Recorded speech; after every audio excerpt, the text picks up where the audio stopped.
May isang binatilyo na iniiwasan ng mga tao sa Barrio Estrella. Yun ay walang iba, kundi si Ismael. Matagal na siyang pagala-gala sa lugar at walang nakakaalam kung saan siya nagmula.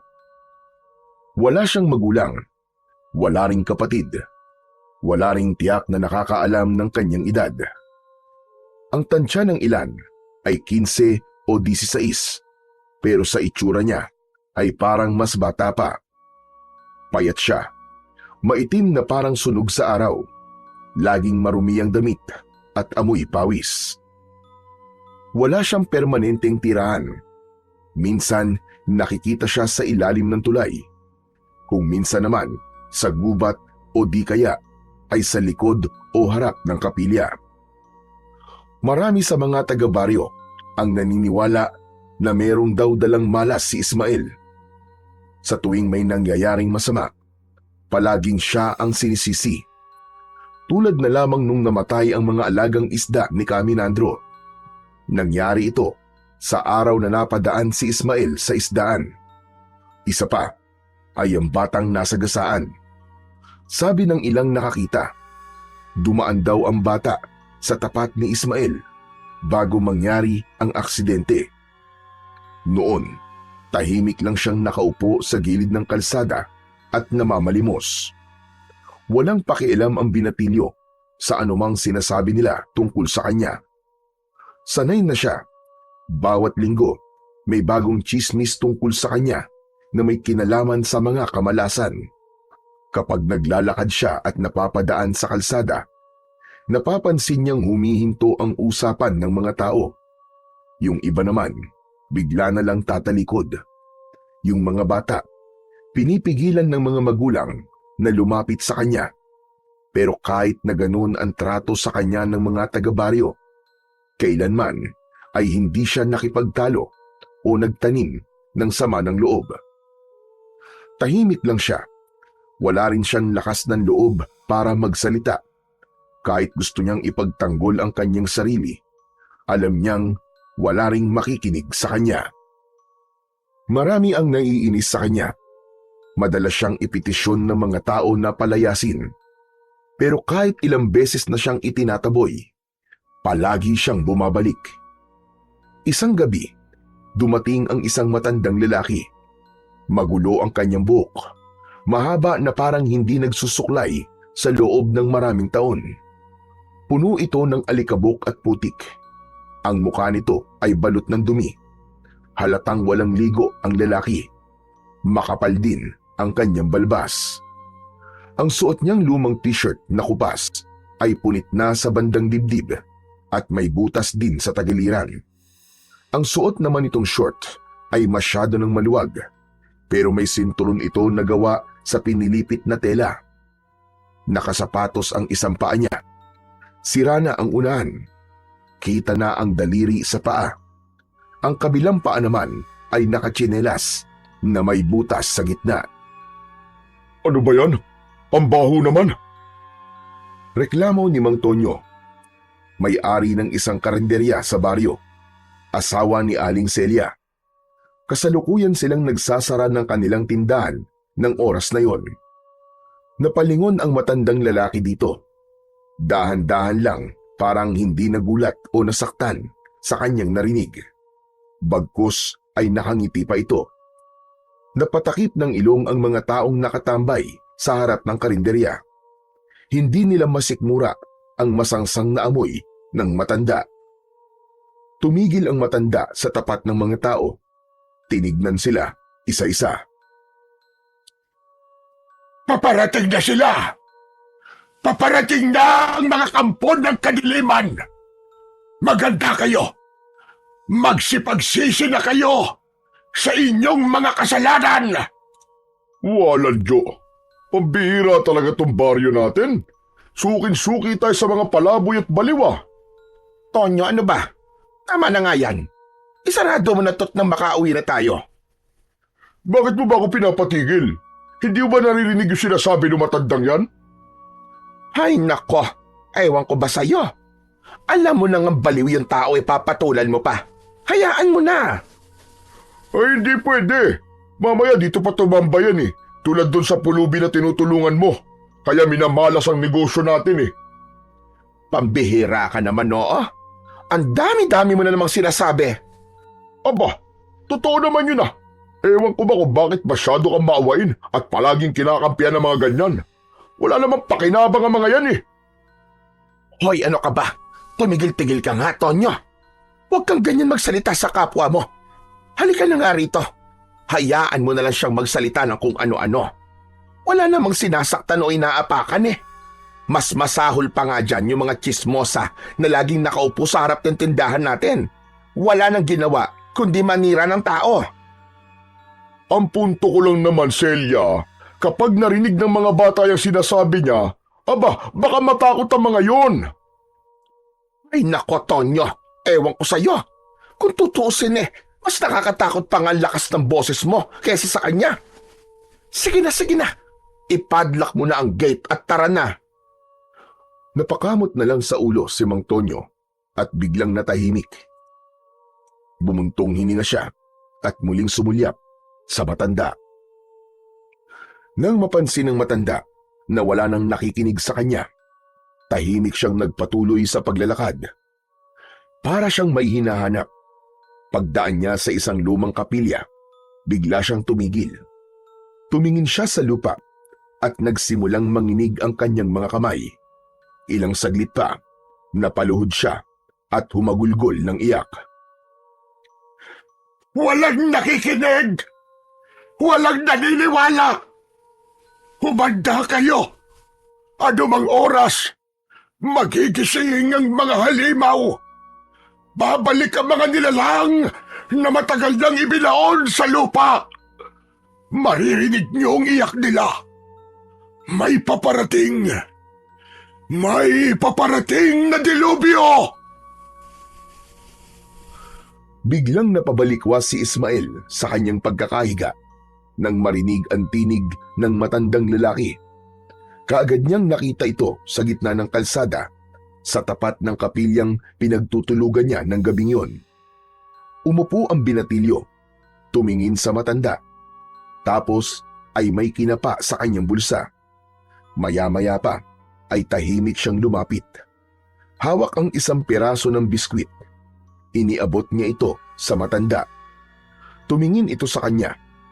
Walang nagsalita, pero ang kanilang mga mata parang nagkakaintindihan. Ngunit ang matandang baliw, tinulungan niya itong tumayo at pagkatapos ay inilalayan palapit sa harap ng simbahan. Pinaupo niya ang matanda sa nakalatag na karton. Lolo, ano pong nangyari sa inyo? Ano po bang sinasabi niyong dilubyo? Narinig mo ba yung sinabi ko kanina? Opo, rinig na rinig ko nga po eh. Masaya ko. Sa wakas, meron na ring makikinig sa akin. Lolo, teka po. Saan po ba kayo galing? Ano po bang pangalan niyo? Saan ako galing? Aba, hindi ko alam. Pero ang pangalan ko ay Berting. Lolo Berting. Ako naman po si Ismael. Napansin ko po na nanginginig po kayo eh. Giniginaw ho ba kayo? Nanginginig ako, pero hindi dahil sa ginaw. Sanay na ako sa ganun eh. Katulad mo lang din ako.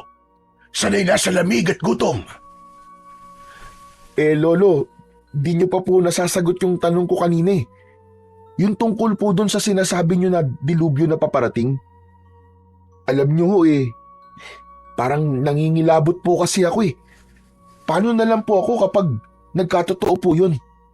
Malamang sa malamang po sa baryo na to, ako ang unang mabibiktima. Kaya sabihin niyo po sa akin kung ano pong mangyayari para po makapaganda ako.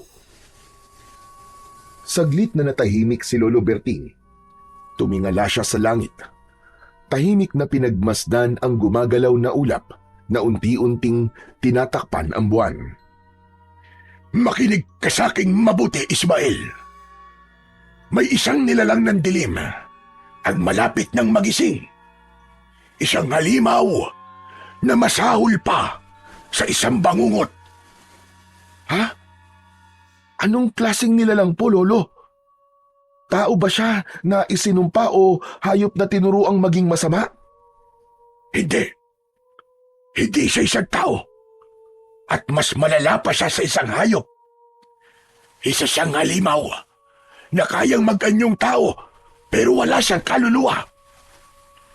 Isa siyang kampon ng kadiliman. Kampon ng kadiliman? Ibig niyo po bang sabihin? Parang aswang po ba? Tama ka. Pero mas makapangyarihan pa siya sa mga karaniwang aswang. Nakakatakot ang dala niyang delubyo. Yung baryo namin dati, inubos niya. Pinatay niya ang lahat ng tao. Kabilang na doon at buong pamilya ko. Walang awa siyang aswang. At ang kanyang mga sundalo. Aba, talagang may sundalo pa ang mga aswang ah. Huwag kang tumawa. Hindi ako nagbibiro, iyo. Ang aswang na yun ay tinatawag na ulog. Isang matandang aswang na itinuturing na ina ng mga tiyanak. Ano po? Ina ng mga tiyanak? Tama ka. Ang ulog ay di lang basta isang halimaw. Isa siyang matandang babae na may alam na sinaunang orasyon. Isang dasal na galing pa sa lahi ng mga unang manggagaway. Sa pamamagitan ng orasyon na yon, kaya niyang pabangunin ang mga sanggol na hindi na ipanganak. Yung mga pinatay sa sinapupunan, yung mga isinakripisyo at mga naging biktima ng aborsyon na walang pangalan, walang libing, walang dasal. Yung mga pinabayaan. Grabe! Malakas pala't makapangyarihan ng isang ulog. Pambihira, kung talagang kaya niyang bumuhay ng mga tiyanak, abay nakakatakot nga naman talaga. Lalo na dito sa baryo, marami siyang mabubuhay na sundalo dito. Ano? Talaga?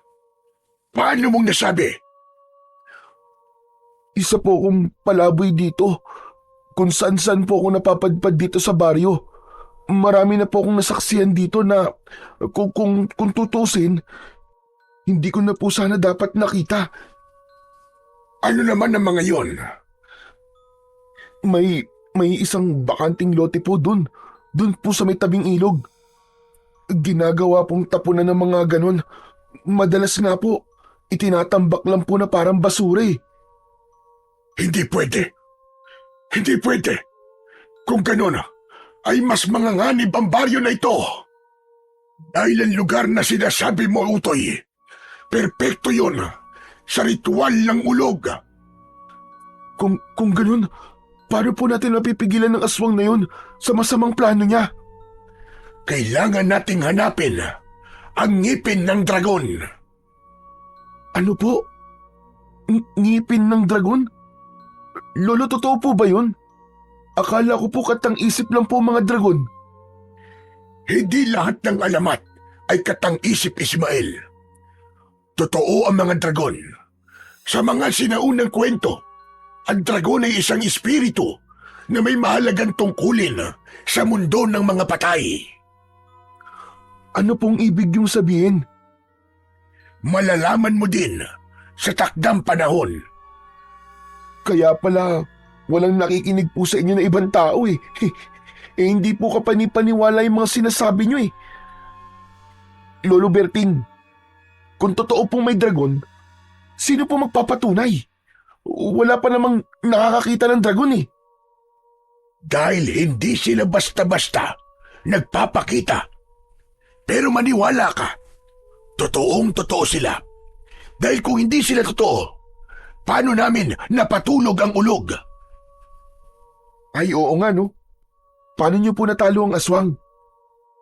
Nung gabing yon, desperado na kaming dalawa ni Mang Cardo, ang nag-iisang albularyo sa amin noon. Halos mawalan na kami ng pag-asa dahil nga halos lahat ng tao sa baryo ay napaslang na ng ulog. Nagpakita sa kanya ang isang gintong dragon. Wow! Ang astig po siguro nun, no? Grabe! Kung ako siguro matatakot ako't mahihimatay kung makakakita ko ng isang makapangyarihang nilalang na tulad po ng dragon. Ako man, iho. Mahihimatay din siguro ako kung makakakita ako. Pero iba si Mang Cardo na kaya niya. Kaya naman pinagkalooban siya ng isang gintong pangil o mas kilala sa tawag na mutya ng ngipin ng dragon. Ginamit ni Mang Cardo ang mutya na yon upang patulugin ang ulog sa huling sagupaan. Nang mawalan ng malay ang halimaw, kami na nga mismo ang naglibing sa kanya at kasama naming ibinaon sa lupa ang mutya. Lolo Berting, ano pong nangyari? Ba't biglang sasalakay po dito ang ulog ngayon? Dahil may nagnakaw ng mutya. Kinuha ito ng mga tangang magnanakaw na yon. Pero paano niyo po nalaman na ninakaw? Sinira nila ang libingan. Itinaas ang kabaong na nasa ilalim ng lupa at kinuha ang lahat ng kanilang pwedeng pakinabangan. Kinuha nilang mutya. Marahil inakala nilang isang ginto o kayamanan yon. Ang hindi nila alam, kamalasan at dilubyo ang hatid na sumpanon. At ang tanging paraan lang po para matalo ang ulog ay ang mutya, ganun po ba? Tama ka. Kaya Ismael, kailangan ko tulong mo. Hanapin natin dito. Ha? Dito po, Lolo Berting? Bakit dito po sa baryo namin? Dahil taga rito ang nagnakaw nun. Ginagamit nila sa pansarili nilang interes. Ganun po ba, Lo? Pero napakarami pong tao dito. Paano ko po malalaman kung sino pong may hawak ng mutya? Kausapin mo sila. Magtanong-tanong ka. Napayuko si Ismael. Hawak pa rin niya ang pakete ng biskwit. May natira pang isa. Kita sa mukha niya ang pag-aalinlangan. Lolo, hindi ko alam kung may makikinig po sa akin dito eh. Kasi dito po sa lugar namin, hindi po nila ako pinapansin. Saka, wala po akong halaga sa kanila dito. Hindi mo kailangan ng pansin nila. Kailangan mo lang ng lakas ng loob at pananampalataya. Dahil kahit ang pinakamahinang tinig ay kayang umalingaw-ngaw kung ito ay totoo. Tumango si Ismael. Kinagat niya ang huling piraso ng biskwit. Ramdam ko, Ismael. Hindi ka naniniwala sa akin. Ramdam na ramdam ko yon. Kaya bukas, sasamahan kita. Ipapakita ko sa iyo ang mismong libingan ng ulog. Hindi na sumagot ang binatilyo. Nakita niyang nahiga na ang matanda at sa isang iglap lang, nakatulog na kagad ito. Madilim-dilim pa nang magsimula ang lakad nina Ismael at Lolo Berting. May mga hamog pa sa paligid at sobrang lamig. Ang mga bahay na nadadaanan nila ay halos sarado pa. Maya-maya nang makalampas sila sa baryo, mga 2 kilometro ang layo, pumasok sila sa loob ng kakawyan. May makipot na daan papunta sa isang bahagi ng gubat na hindi na madalas puntahan ng mga tao. Tahimik sa lugar na yon at walang maririnig, kundi huni ng mga ibon at mga tunog ng sanga na kanilang naaapakan. Lolo Berting, sigurado ba talaga kayong ito yung dinadaanan natin? Ang kipot tsaka masukal po eh. Mamaya po may ahas dito. Baka mamaya matuklaw pa tayo. Huwag kang mag-alala. Kabisado ko ang lugar na ito. Ilang beses na rin ako nakarating dito. Basta't sumunod ka lang sa akin at huwag kang lalayo sa likod ko. Patuloy silang naglakad sa makipot na daan at pagkalipas ng halos 30 minuto ng paglalakad, huminto ang matanda sa harap ng isang kumpol ng matatandang puno. Isa dito ang may kakaibang itsura. may malaking hukay sa paanan nito. Napalunok si Ismael nang makita ito. Nandito na tayo. Dito nakalibing ang ulog. Yumuko si Lolo Berting at marahang tinanggal ang ilang tuyong dahon sa ibabaw ng lupa. Lumitaw ang isang lumang takip ng kabaong. Wasak ang gilid nito. May mga bitak na rin ang ataol. Halatang pinwersang buksan. Huminga ng malalim si Lolo Berting bago dahan-dahang iniangat ang takip. Sa loob, naroon ang ulog. Umalingasaw agad ang amoy na parang nabubulok na laman ng patay na hayop. Lumaki ang mga mata ni Ismael nang makita ang isang matandang babae na nakahimlay sa loob ng kabaong. Payat, halos butot balat na. Ngunit ang balat ay parang pinatuyong balat ng ahas. Nakalugay ang buhok nito. Maputi na lahat at magulo na animoy sapot ng gagamba. Ang mga kuko nito ay mahahaba, matalim at kulay itim. Ang kanyang mukha naman ay labis na nakapagbigay ng takot sa binatilyo. Ang isang mata kasi nito ay bahagyang nakadilat at kulay pula, habang ang isa naman ay nakasara, malalim at natuyo na. Parang nakain na ng uod, naaagnas na rin ang gilid ng kanyang muka. Yan! Iyan ang ulog. Ang aswang na ina ng mga tiyanak. Tumango si Ismael. Nakatitig pa rin siya sa walang buhay na katawan ng aswang. Lolo Berting, may tanong lang po ko. Ano yun, Ismael? Sige. Kung ganito po kasama ang nilalang na to, bakit hindi na lang nyo sinunog ang katawan niya? Bakit hindi nyo na lang po tinapos ang lahat habang mahina pa siya? Wala naman siyang karapatang mabuhay, lalo na kung puro kasamaan lang ang dala niya. Hindi ganun kadali yun, Ismael. Ang ulog ay hindi basta-bastang nilalang. May lason ng katawan niya. Kapag sinunog mo yan, ang sino mang makakaamoy ng usok ay siguradong matetepok. Hindi pwede ang karaniwang apoy. Dapat isang makapangyarihang apoy ang gamitin. Hala, grabe, ganun po ba? Kung ganun talagang nakakatakot pala yan. Tama ka.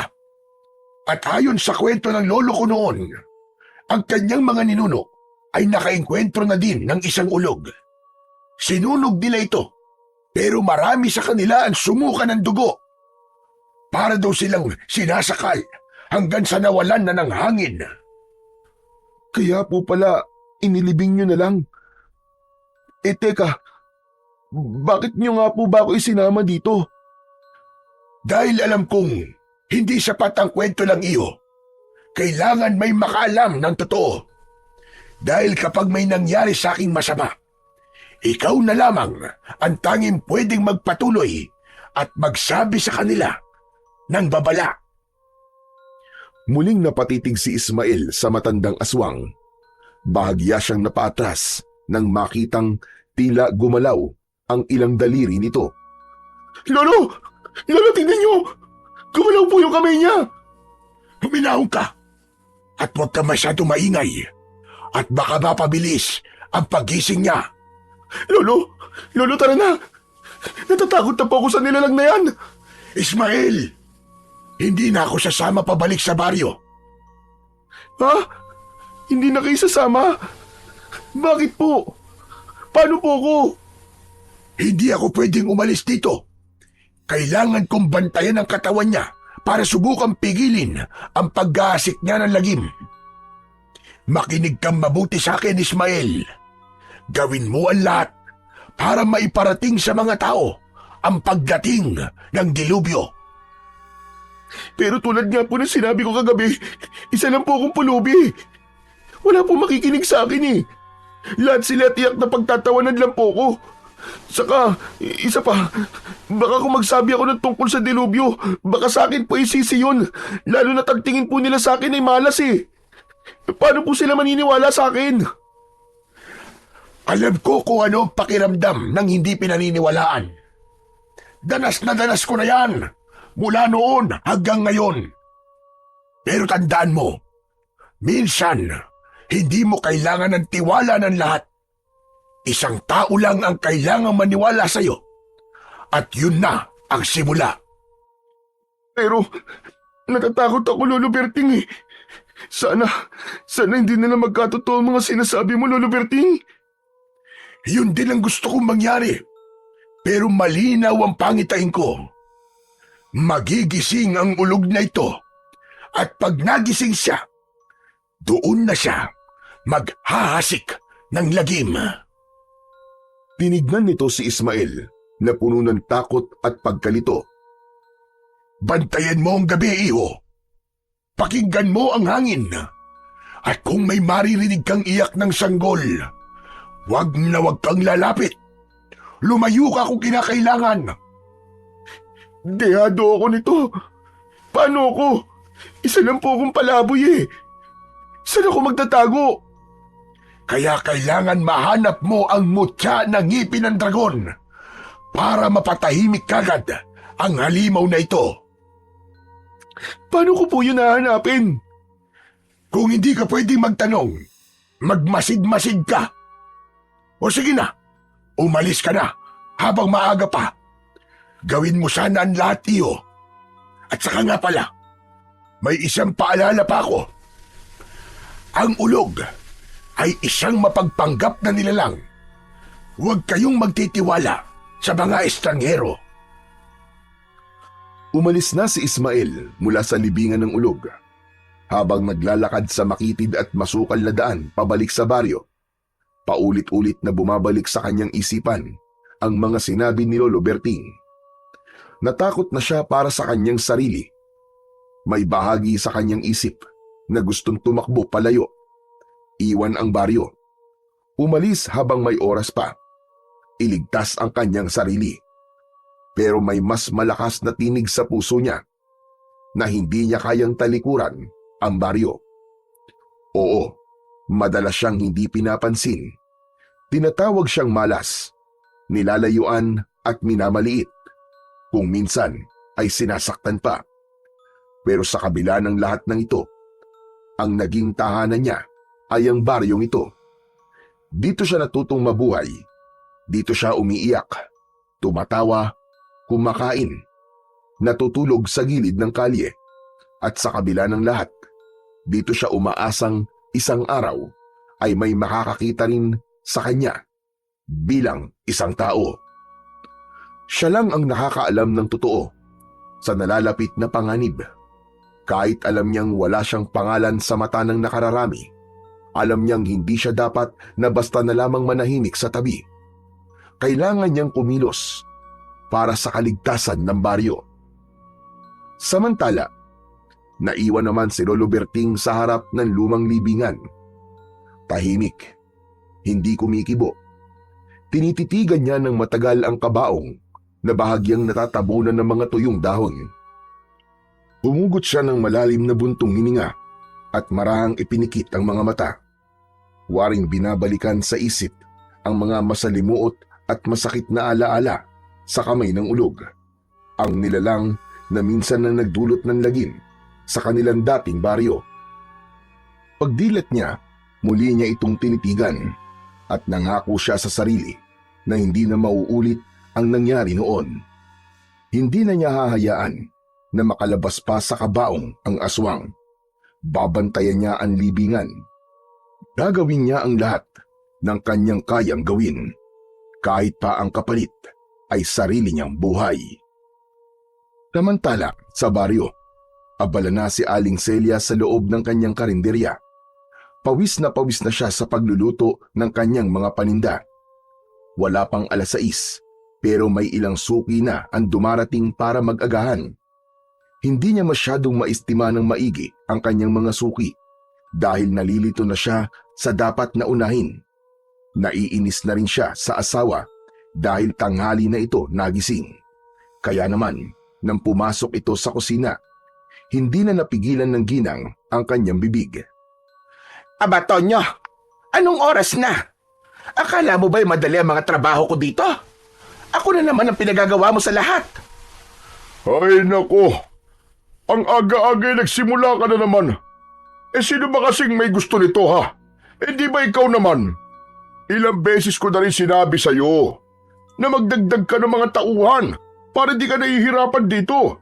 Pero ayaw mo Tapos ngayon nagdadrama ka dyan. Ano ka mo? Ako pa ngayon ang nagdadrama. Samantalang kaya lang naman ako hindi kumuha ng kasama dito sa karinderya kasi kailangan natin magtipid. Aba, kaya pa naman nating dalawa to kung tutulungan mo lang sana ako.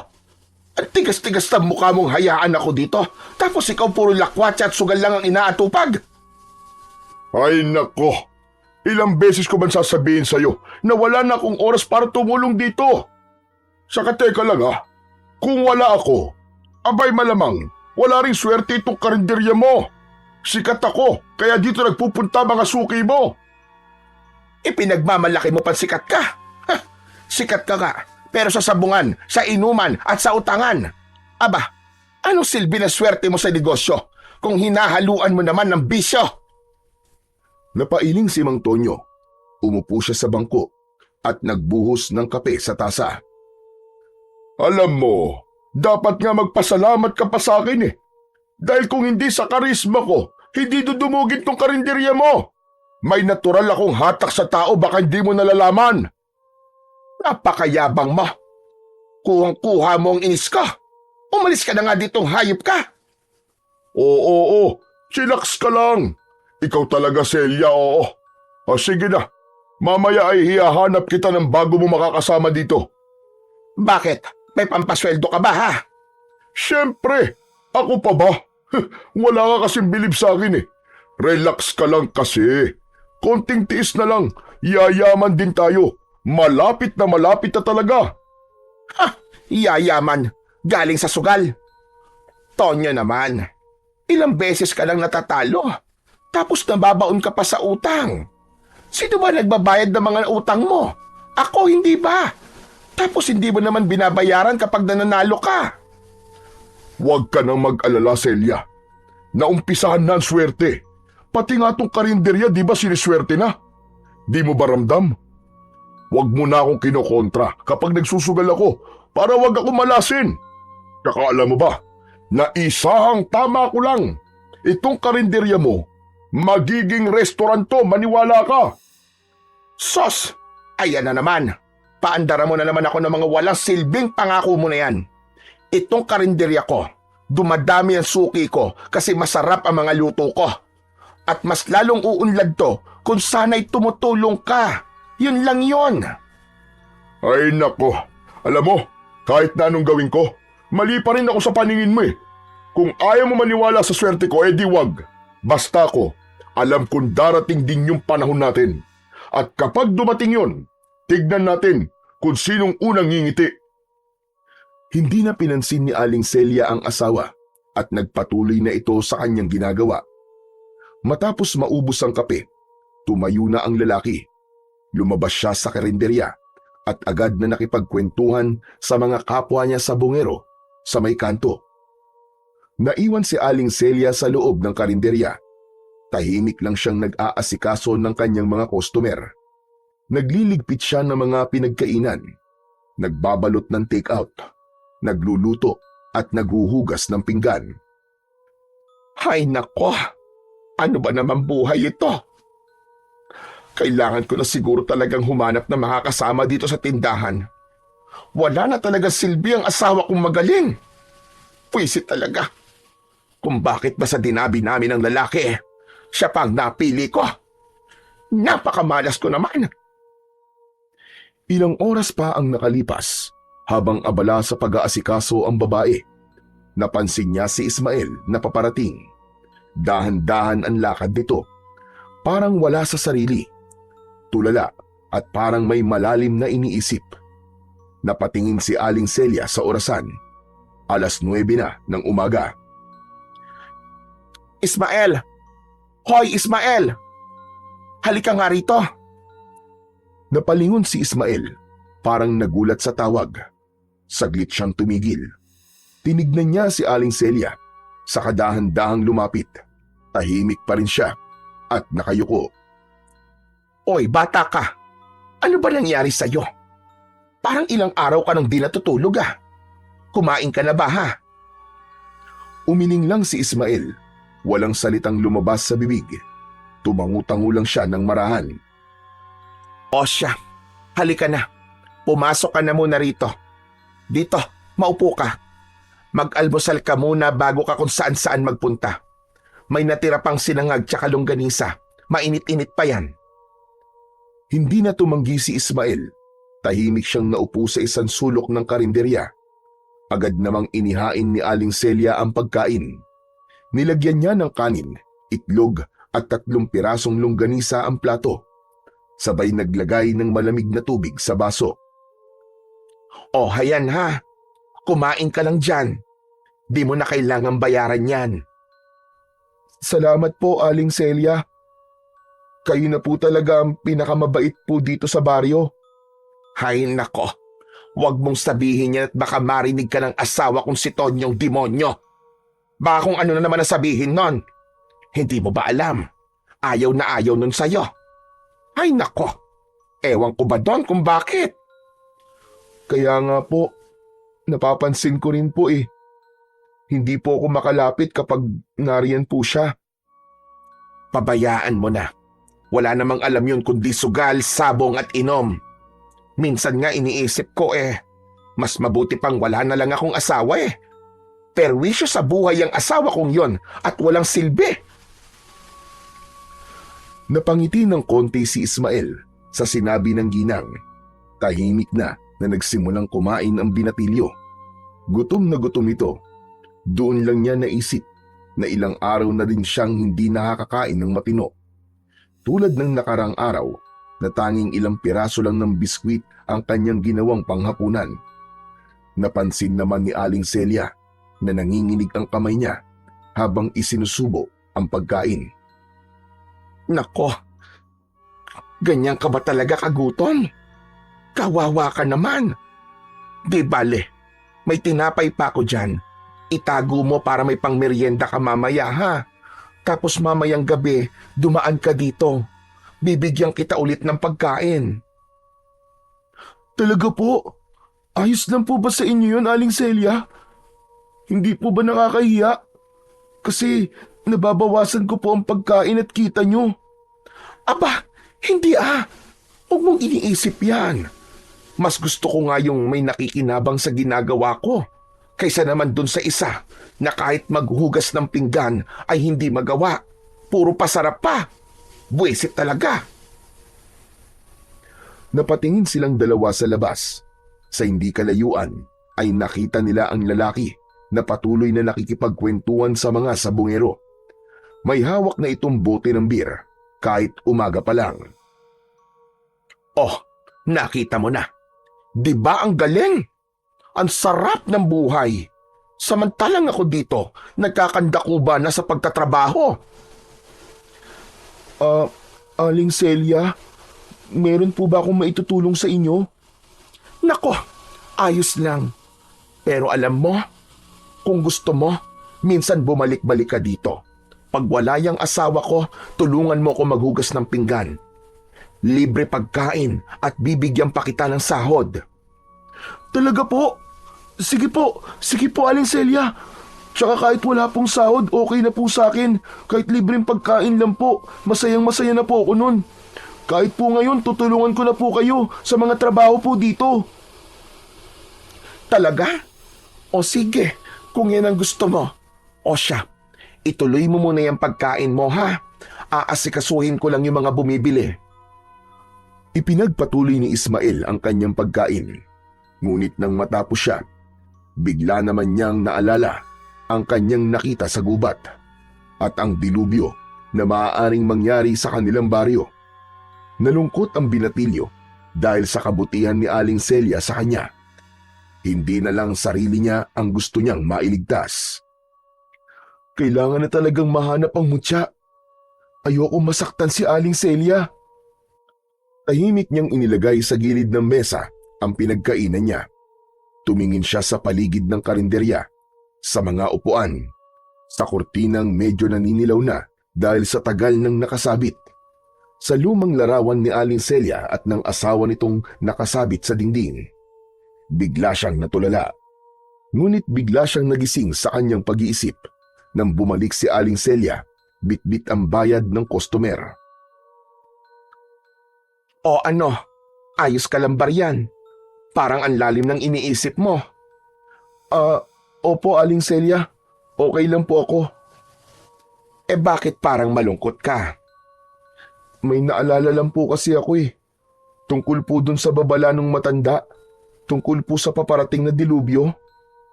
Ang tinutukoy mo bang matanda ay yung taong grasa na kung ano-ano ang pinagsasasabi? Nako, huwag kang maniniwala sa mga ganon.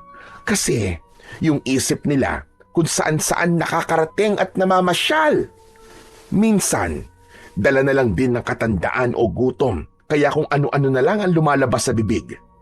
Huwag mo nang masyadong intindihin yon, iho. Hindi po Aling Celia eh. Hindi po siya matandang baliw. Nakausap ko po siya ng maayos kagabi at kanina po, meron po siyang pinakita sa akin. Mga bagay po na magpapatunay po na totoo nga po mga sinabi niya. At ano naman ang mga pinakita niya sa'yo? Aling Celia, isang lumang libingan po sa gitna ng gubat. Doon po ako galing kanina. Sabi niya po, doon nakalibing ang ulog na posibleng umatake dito sa baryo natin. Ano ka mo? Ulog? Opo, isa pong aswang. Ay di ba't sabi mo ay nakalibing na ang ulog na yan? Bakit ka nag-aalala? Eh patay naman pala. Aling Celia, ang sabi po niya sa akin magigising daw po ito. Kasi po, may nagnakaw po ng mutya ng ngipin ng dragon. Kailangan daw po ito mabawi at maibalik sa libingan para hindi po ito magising.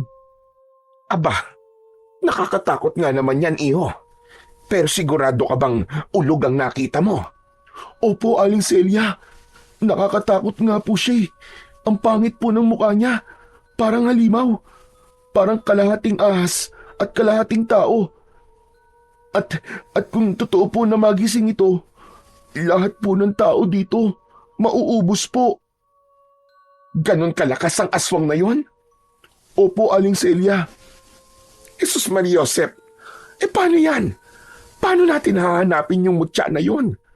At saka, sigurado ba'y matanda na taga rito'y magnakaw? Opo, sabi niya nakita niya daw po ito sa kanyang mga pangitain. Kung ganon, tutulungan kita, Ismael. Hahanapin natin ang mutya. Talaga po? Naku, salamat po, Aling Celia. Totoo nga po pala yung sabi ni Lolo na hindi ko kailangan ng tiwala o paniniwala ng lahat kung may isang maniniwala. Yun na daw po ang simula. Teka, ang lalim nun ah. Pero sandali, ano ba ang itsura ng mutya ng ngipin ng dragon? Mukha daw po itong pangil na matulis ang dulo. Kulay ginto daw po ito, Aling Celia. Kaya napagkamalan na may halaga nung magnanakaw. Kulay ginto. Kaya pala. Abay kung ako rin naman na makakakita nun, baka maisip ko rin na ginto talaga yon. Pero sabi mo, pangil yun ng dragon. Hindi ba yung delikado sa taong may tangan nito ngayon? Delikado po. Sobrang delikado po dahil ito po ang dahilan kung bakit magigising po ang ulog. Ang mutya na nagpatulog dito ng mahabang panahon. Iniligay po yun ng isang biyasang albularyo para protektahan po ang lahat laban po dun sa malupit na aswang. O Ismael, ano ba yan? Parang lalo kong kinikilabutan sa kwento mo. Sa tono ng boses mo parang totoo nga. Maniwala po kayo, Aling Celia. Totoong-totoo po ito. Naniniwala po ako dun sa matanda. Kasi nakita ko po talaga yung aswang sa kanyang libingan. Natatakot po ako, Aling Celia. Kapag hindi ko nahanap ang mutya, posibleng ako po ang pinakauna niyang magiging biktima. Wala po akong bahay na masisilungan o mapagtataguan kung sakali man po na umatake siya. Ako po ang unang mamamatay. Huwag kang matakot. Huwag kang matakot, Ismael. Kailangan mo ng masisilungan. O siya, sige. Dumito ka muna sa loob ng tindahan ko. Po, seryoso ko. Para mabawasan yung takot na nararamdaman mo. Dito ka. Ibibigay ko sa iyo ang isa kong susi. Mamayang gabi, kapag tahimik na, saka ka pumasok dito. Dito ka matulog. Maghahanda din ako ng hapunan mo. Ilalagay ko dun sa ref. Pero itong tatandaan mo. Kailangan mong lumabas ng maaga o madaling araw pa lang para walang makakakita sa iyo, ha? Para hindi ka makita ng asawa kong inutil. Alam mo na, malaking problema yon pag nagkataon. Naku, maraming salamat po, Aling Celia. Hindi ko po alam kung paano ko po kayo mapapasalamatan. Ang bait-bait niyo po talaga sa akin. Ay nako, wala yon iho. Huwag mong isipin yon. Ginagawa ko to kasi alam kong mabuti kang bata. Hindi mo rin naman ginusto na maging ganyan ang buhay mo, hindi ba? Kundi lang sana tarantado ang asawa ko Aampunin na kita Ayos lang po yun, Aling Celia. Sanay na rin naman po ako sa buhay sa lansangan. Malaking bagay na po itong ibinigay niyo sa akin. Napakabait niyo po. Ngumiti si Aling Celia. May dinukot ito sa kanyang bulsa. Isang lumang susi. Inabot niya ito ng palihim kay Ismael. O ayan ha. Gamitin mo yung susi na yan kahit na anong oras mo gustong pumunta dito. Basta tahimik ka lang ha. Huwag kang magkakalat. Huwag kang mag-iingay. May maliit akong kwarto sa bodega. Doon ka matulog kung gusto mo. May banig at kumot doon. Maraming salamat po talaga, Aling Celia. Saka nga pala, huwag kang mangangalikot dito ha. Ayoko ng problema. Opo, pangako po. Hindi ko po kayo bibigyan ng problema. Maraming salamat po uli. O siya, sige na. Bumalik ka na lang ulit mamayang tanghali kasi sigurado ko na nasa sabungan na naman ang asawa ko. Tulungan mo ko sa mga gawain ko dito ha. Opo. Tumango si Ismael nang makaalis sa harap niya ang babae na pangiti siya. Sa simpleng kabutihan nito sa kanya, nagkaroon siya ng pag-asa. Nabawasan kahit papano ang takot niya. Samantala, habang inililigpit ni Aling Celia ang mga plato sa ibang mesa, panay ang sulyap niya kay Ismael.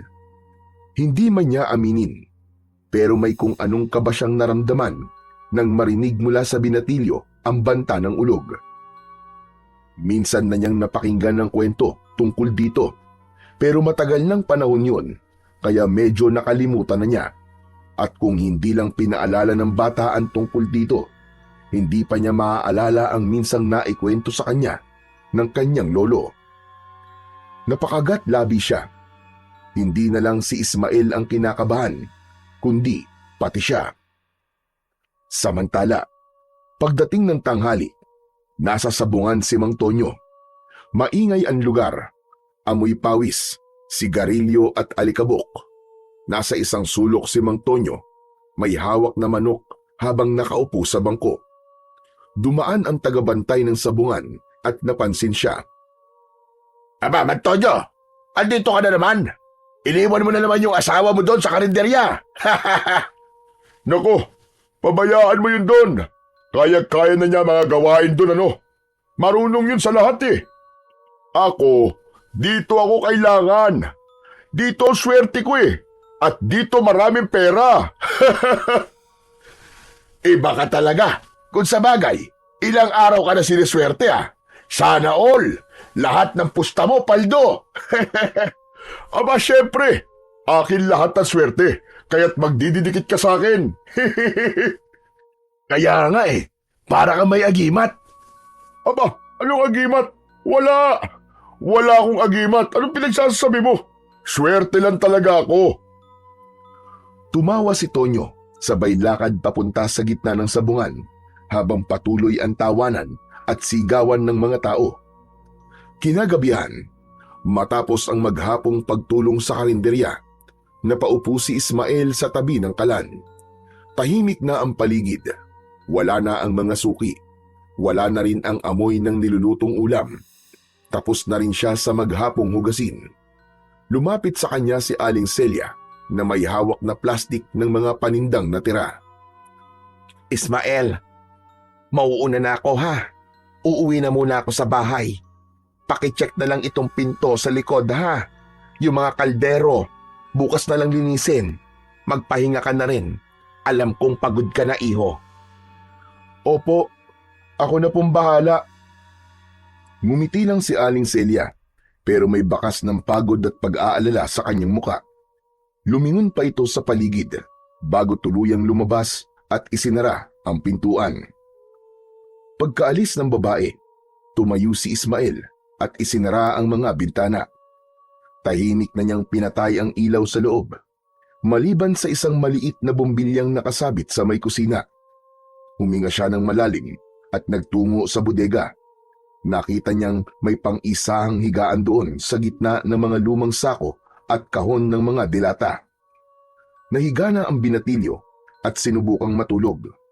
Ngunit ilang minuto pa lang ang lumilipas, may narinig siyang kaluskos.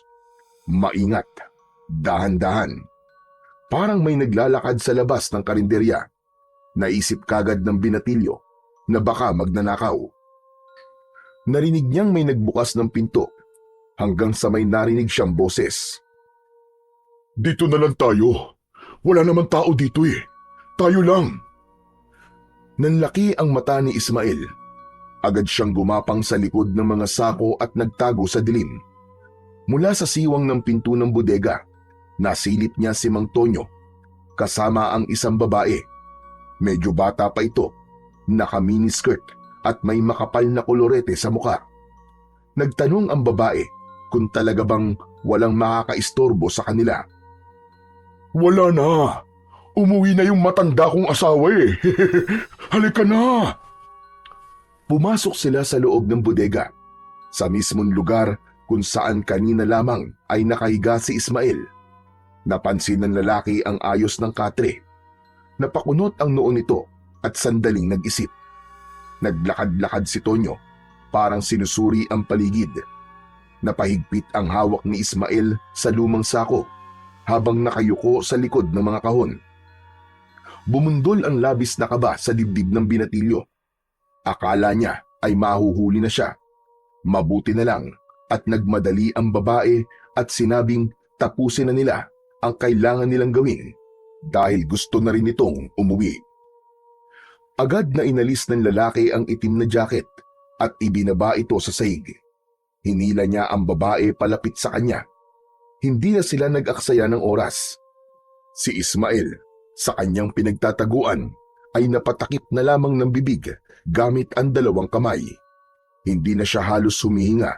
Ang kanyang mga mata ay nanlaki at ang kanyang pisngi ay nag-init sa nakikitang nagaganap. Dahan-dahang hinagkan ni Mang Tonyo ang leeg ng babae habang abala sa pagbukas ng kanyang sinturon. Ang swerte ko talaga ngayong gabi. Iiwas sana ni Ismael ang kanyang paningin, pero biglang napako ang kanyang mga mata sa leeg ng lalaki. Nakita niya ang suot nitong kwintas na may palawit na gintong pangil. Tumulo ang luha sa mga mata ni Ismael. Hindi lang lihim na pagtataksil ang kanyang nasaksihan, kundi dahil din sa isang mas mabigat na katotohanan. Nalaman niyang ang mismong asawa ni Aling Celia ang siyang sinasabing magnanakaw ng mutya. Siya ang kumuha ng bagay na hindi dapat galawin. At ngayon, alam ni Ismael na ito ang magiging dahilan kung bakit muling magigising ang halimaw na matagal nang natutulog. Maya-maya, unti-unting bumagal ang kilos ng dalawa, parang hinahabol ang hininga, hanggang sa tuluyang humiga si Tonyo habang pinupunasan ng noo. Tumayo ang babae, isinuot nito muli ang kanyang damit at kinuha ang perang iniabot ng lalaki. Ayos. O paano? Gaya ng dati ha. Sa susunod ulit, text mo lang ako. Tumango ang babae bago lumabas. Nanatili si Tonyo sa higaan. Nakapikit, nakangisi. Maya-maya ay umupo ito at kumuha ng yosi sa bulsa at sinindihan ito. Si Ismael sa kanyang pinagtataguan ay nanatiling hindi gumagalaw. Nanginginig siya sa galit at inis. Hindi niya maintindihan kung bakit kailangan gawin ito ng asawa ni Aling Celia. Maya-maya ay nakita niyang tumayo si Mang Tonyo at lumabas na ng bodega. Madaling araw nang lumabas si Ismael sa karinderya. Hindi na siya nakatulog ng gabing yon. Medyo lumayo siya ng konti sa tindahan at doon ay inabangan niya si Aling Celia. Nag-iingat na din siya na makita ni Mang Tonyo kung sakali man na dumating na ang mag-asawa. Maya-maya lang ay nakita na niya si Aling Celia na paparating. May mga bitbit na itong isang basket ng mga pinamili sa bayan. Agad niyang sinalubong ang babae at tinulungan. Nang mailapag na nila ang mga ito sa loob, kaagad na nagbukas ng usapan si Ismael. Aling Celia, pwede ko po ba kayong makausap? May kailangan po akong sabihin tungkol po kay Mang Tonyo. Bakit? Anong meron, Ismael? Kagabi po, nakita ko po siya eh. May kasama po siyang babae sa bodega. Ano ka mo? Babae? Apay, anong ibig mo sabihin? May babae po siyang dinala dito kagabi. Nakita ko po silang dalawa na may ginawa pong kababalaghan. Hindi. Hindi totoo yan, Ismael. Oo, lasinggero at sugaro lang asawa ko. Pero hindi niya ako lulukohin. Tigilan mo yung ginagawa mo, ha? Huwag mong sisiraan ang asawa ko. Hindi ko po siya sinisiraan, Aling Celia. Nakita ko pa nga po na binigyan niya po ng pera yung babae. Aling Celia, mukhang matagal na po nilang ginagawa yun sa inyo. Kasi parang wala lang po sa kanya ang lahat eh. Parang sanay na po. Tama na. Tama na, Ismael. Tama na. Wala kang karapatan na sabihin yan sa akin. Pero tinulungan kita kasi naaawa ko sa'yo. Tapos ganito ang igaganti mo. Sisiraan mo ang asawa ko sa akin. Sisirain mo ang pamilya ko. hindi ko po intensyon yun. Sinasabi ko lang po ang totoo. Ayoko po kayong masaktan. At sa palagay mo, hindi ako nasasaktan sa mga sinasabi mo ngayon? Masakit to, Ismael. Hindi mo alam kung anong pinagdadaanan ko araw-araw. Pinanghahawakan ko na lang ang konting respeto na meron pa sa amin ni Tonyo. Tapos ngayon, sasabihin mong may babae siya. Aling Celia, nakita ko po talaga. Kitang-kita po ng dalawang mga mata ko. Hindi po ako nag-iimbento lang. Nakita ko po sila. Tama na. Tigilan mo na yan. Hindi ko na kaya. Napaupo si Aling Celia sa bangko habang hawak ang dibdib at nanginginig ang luha sa mga mata. Bakit kailangan kong malaman ito sa ganitong paraan? Pasensya na po kayo, Aling Celia. Gusto ko lang po talagang ipaalam sa inyo kasi ayoko pong makita kayo na niloloko po ng inyong asawa. Hindi po to para guluhin kayo. Okay lang, iho. Nabigla lang ako kasi sa'yo ko pa maririnig yan. Alam mo, matagal ko na rin naman nararamdaman na may mali. Pero pinipikit ko na lamang ang mga mata ko. Nilulunok ko na lang. Iniisip na baka guni-guni ko lang yung nakikita kong pagbabago sa ugali niya. Palagi kong sinasabi na baka pagod lang siya o baka stress lang sa pagsusugal niya. Pero tama pala ang hinala ko noon pa. Totoo palang may kinakalantari ng ibang asawa ko. Kasalanan ko siguro to. Marami na siguro akong pagkukulang sa kanya. Wala po kayong kasalanan, Aling Celia. Wala po kayong ginagawang masama. Ang sakit-sakit lang, Ismael. Dahil lahat ng sakripisyo ko, parang wala lang. Yung bawat timpla ko ng kape tuwing umaga, yung pagtitiis ko sa pagiging lasing niya, yung paglalaba ko ng marurumi niyang damit kahit amoy alak at sigarilyo. Lahat yun, parang tinapon lang niya. May isa pa po pala akong nakita, Aling Celia. Ano, Ismael? Nakita ko pong nasa kanya po ang mutya ng ngipin ng dragon. Ano ka mo? Bakit nasa kanya yun? Huwag mong sabihin. Opo, Aling Celia. Siya po yung nagnakaw sa mutya. Bakit niya gagawin yun? Paano? Hindi eh. Imposible yun, Ismael. Hindi gagawin ni Tonyo ang magnakaw lalo pat galing sa hukay. Numero unong matatakutin ng taong yun eh. Pero nagsasabi po ako ng totoo, Aling Celia. Tulungan niyo po ako makuha yun sa kanya. Kapag hindi natin nakuha ang mutya, wala na pong pag-asa. Magkakagulo po sa buong baryo. Marami ang mamamatay. Dahil posibleng anumang oras po ay magigising na po ang halimaw. Ismael, patawarin mo ko. Pero hindi ko alam kung kaya kong kunin yun kay Tonyo. Iba ang asawa ko. Kapag may ginawa kong hindi niya gusto, sinasaktan niya ako. Aling Celia, kung hindi natin mapipigilan ng aswang, maraming mamamatay. Hindi lang po ako.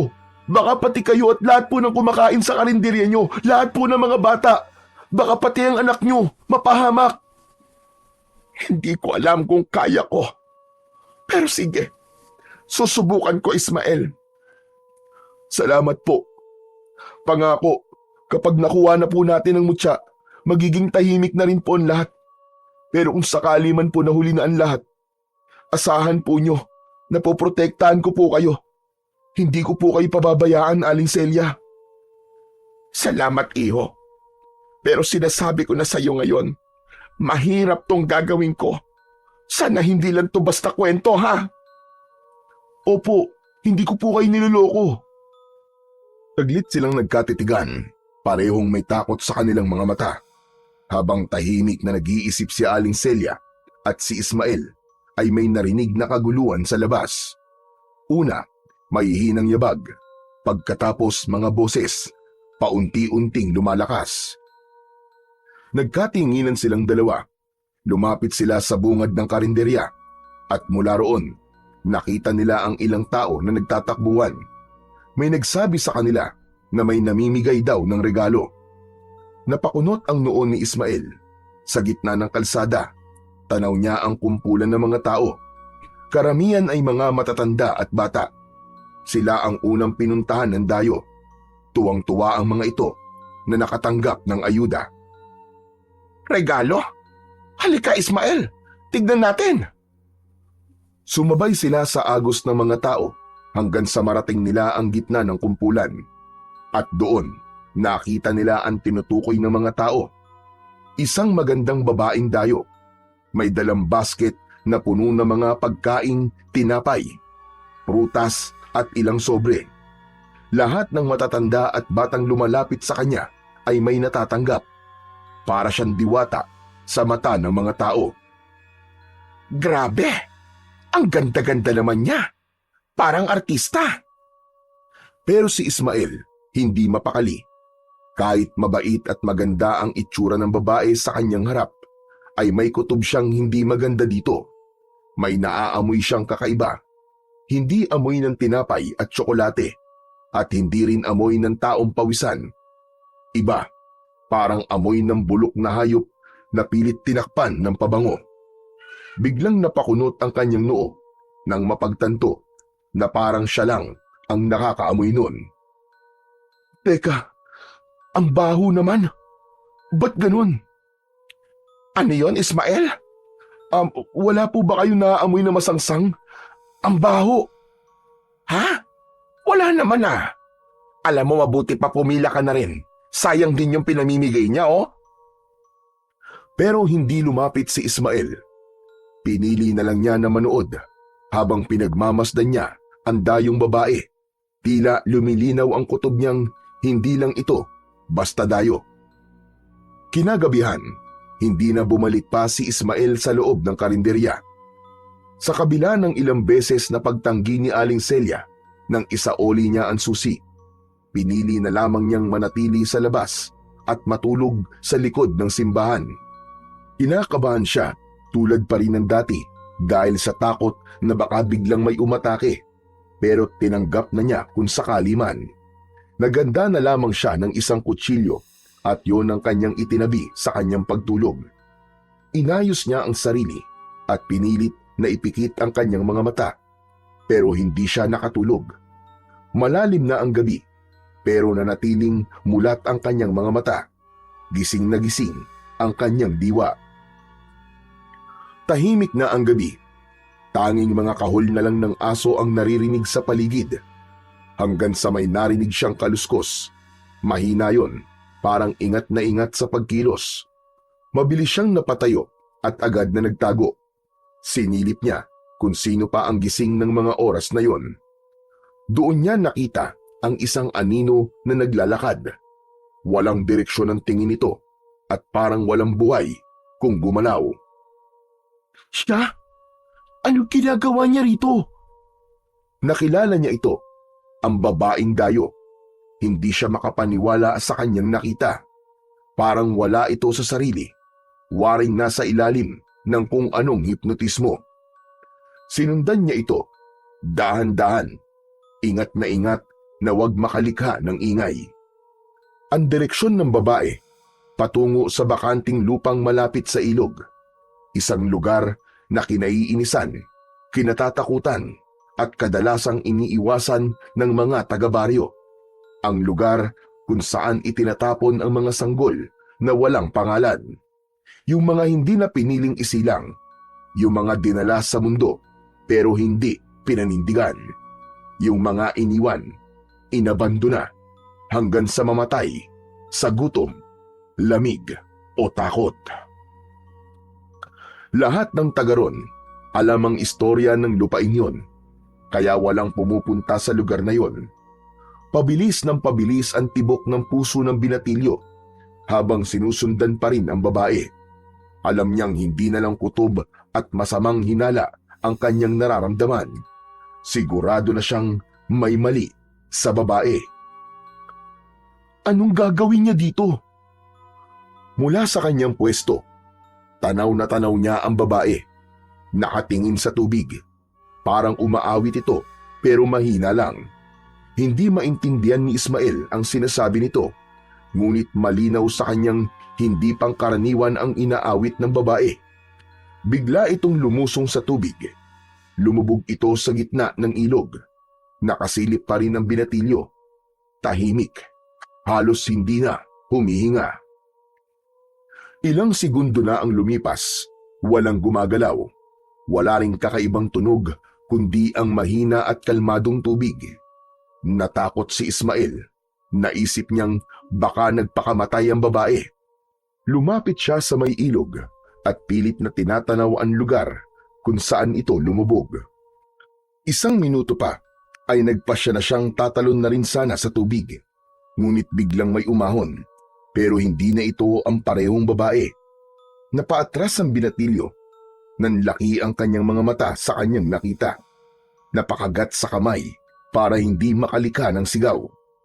Nagulat siya at natakot sa kanyang nakitang nilalang. Ang kalahating katawan nito mula sa bewang paakyat ay naging kulubot na ang balat at may mga kaliskis. Ang ibabang kalahati naman ay hindi na tao.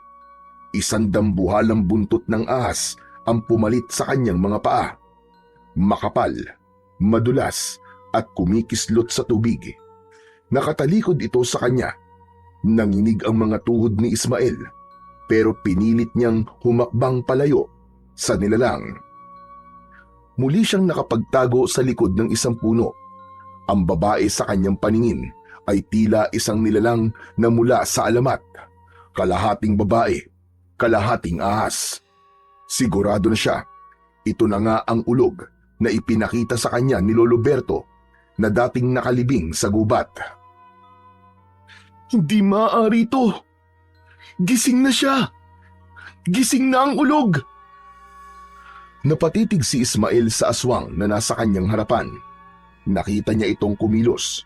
Itinaas ang kamay nito sa langit at muling bumigkas ng isang dasal. Ang tinig nito ay malalim at parang may sumasabay na di lang dalawang tinig kundi marami. Parang boses ng ilang kaluluwang sabay-sabay na nagdarasal. Nagtakip ng tenga ang binatilyo. Ano to? Ano to? Diyos ko! Ano tong ginagawa niya? Habang nagpapatuloy ito, biglang gumalaw ang lupa. Sa ilalim ng malabnaw na putik, may isang kamay na umusli. Maliit pero matalas sa mga kuko. Dahan-dahan itong umangat sa lupa. Isang maliit na nilalang, parang bata, pero may kahindik-hindik na anyo. Maputla ang balat, kulay abo, parang bangkay. Ang mga mata nito ay namumula. Ang bibig ay punong-puno ng matutulis ng ngipin. Halos hindi kasya sa maliit nitong bibig, kaya't nakabuka ito na tila laging galit. May maliit din itong mga sungay sa gilid ng ulo, at ang paghinga nito ay parang huni ng pusa na paos at galit. Gumapang ito palabas ng hukay at lumapit sa ulog. Ngumiti ang babae nang makita niya ang tiyanak na nasa kanyang tabi. Itinuloy ng matandang babae ang kanyang pagdarasal, at si Ismael naramdaman ang biglaang pagbigat ng hangin. Gumuhit sa langit ang matatalim na kidlat. Animoy parang galit na galit. Humigpit ang hawak niya sa kanyang dibdib at hindi niya alam kung ano ang gagawin. Maya-maya pa ay narinig na niya ang mumunting kaluskos, at sa muli niyang pagsilip, nakita niya na ang sunod-sunod na pagbangon ng mga patay na sanggol. Diyos ko! Ang daming tiyanak! Maingat na umatras ang binatilyo, halos hindi na humihinga. Ilang sandali pa ay nakalayo siya sa lugar na yon. Tumakbo siya ng ubod bilis. Hindi na niya ininda ang mga sanga na tumatama sa kanyang muka o ang mga tinik na bumabaon sa kanyang mga paa. Diretso siyang tumakbo, basang-basa at nilalamig, habang sa loob niya ay nananalangin siya na sana ay hindi siya sinundan ng mga halimaw. Mas binilisan pa ng binatilyo ang pagtakbo. Halos mawalan siya ng lakas habang binabaybay ang madilim at maputik na daan. Isa lang ang naisip niyang puntahan ng mga oras na yon. Yun ay walang iba, kundi si Aling Celia. Sa wakas, ligtas siyang nakarating sa bahay ng babae. Nanginginig ang kamay niya habang sunod-sunod na kumatok. Aling Celia! Aling Celia! Buksan niyo po ang pinto! Ilang saglit ay bumukas ang pinto. Gulat na gulat si Aling Celia nang makita ang binatilyo. Basang-basa, maputik at takot na takot. Diyos ko! Ismael! Ano nangyari sa iyo? Ba't ganyan ang itsura mo? Tulungan niyo po ako. Kailangan na po natin yung mutya. Nabuhay na po sila, Aling Celia. Nandito na po ang ulog. Nabuhay na po ang mga tiyanak. Sandali lang. Huwag kang masyadong maingay. Nandito ang asawa ko, lasing. Hindi niyo po ako naiintindihan eh. May mga halimaw na po. Nakita ko po sila. Paparating na po ang dilubyo, Aling Celia. Parang awa niyo na po. Kunin niyo na po sa asawa niyo ang mutya. Yun na lang po ang tanging paraan para mapigilan ang kampo ng kadiriman. Napaatras si Aling Celia. Hindi makapagdesisyon kung ano ang gagawin. Pero bago pa niya maisip ang susunod na hakbang, ay may narinig silang malalim na boses mula sa loob. Celia! Sino ba yan nandyan na? At bakit tayo ginagambala sa 10 oras ng gabi? Sino ba yan? Sumulpot ang lalaki mula sa sala. Hawak pa ang isang bote ng gin sa kamay. Namumula ang muka at halatang kanina pa naglalasing. Ikaw na naman pala. Anong pakay mo ba rito Umalis ka na nga. Huwag kang magdala ng kamalasan sa pamamahay namin. Kung kailan sunod-sunod na swerte ko bigla ka na naman susulpot. Baka dahil sa'yo, matigil ang lahat ng biyayang dumarating. Mang Tonyo, makinig ka po kayo sa akin. Kailangan niyo pong ibigay sa akin ng mutya ng ngipin ng dragon ngayon din. Kailangan natin yun para mailigtas ang lahat. Siraulo ka ba?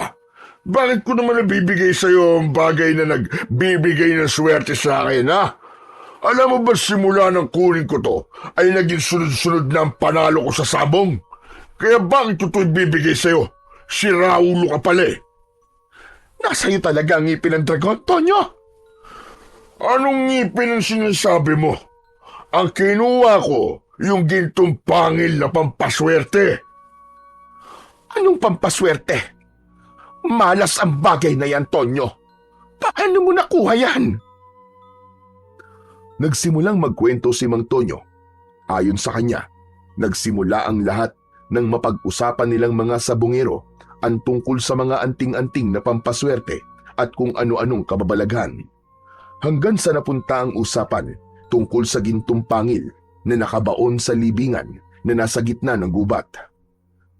Galing umano ang impormasyon sa isang matandang baliw.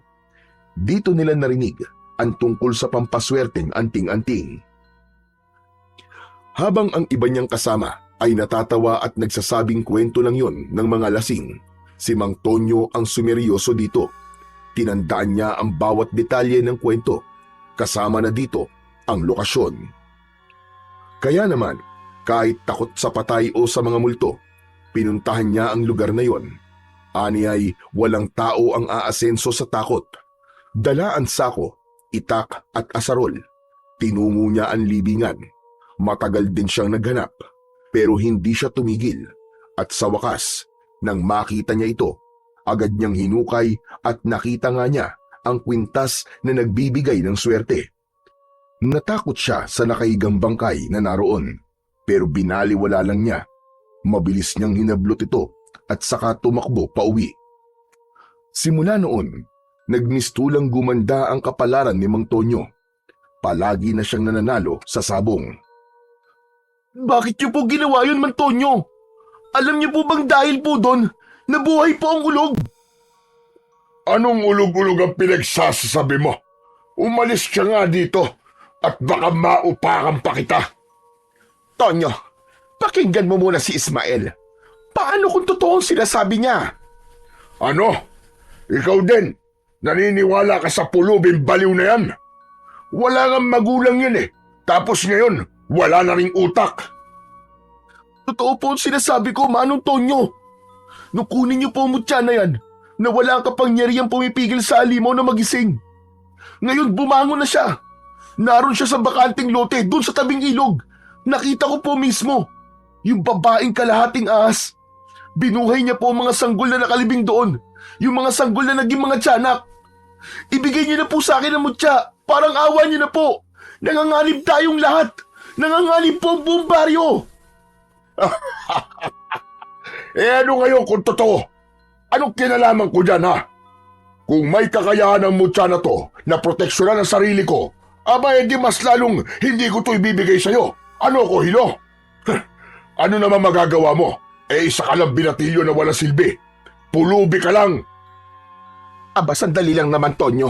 Huwag ka naman ganyan magsalita sa kanya. Ano ka ba naman, Celia? Huwag mo nang ipagtanggol ang siraulong yan. Kanina ka pa.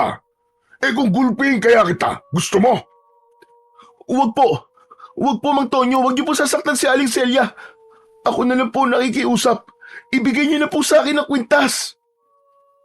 Ba't makulit ka talaga, no? Wala akong ibibigay sa'yo. Lumayas ka na nga dito. Kung hindi niyo po ibibigay yan, ako na lang po ang kukuha. Dali-daling sinugod ng binatilyo ang lalaki para agawin ang kwintas. Nagkagulo sila bigla. Nahulog ang bote ng alak. Si Tonyo, agad na sinuntok si Ismael. Tumilapon ito sa saig. Duguan ang labi. Tonyo! Tonyo, tama na! Tigilan mo siya! Hindi ka ba nahihiya sa sarili mo? Pati bata ay pinapatulan mo! Tumigil ka, Celia. Kung gusto mo, sumama ka na sa kanya.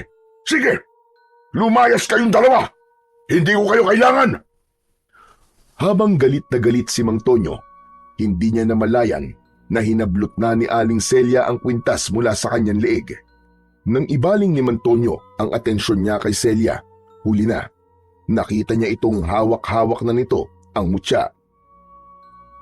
Anong ginagawa mo, Celia? Ibalik mo sa akin yan! Ibalik mo, sabi!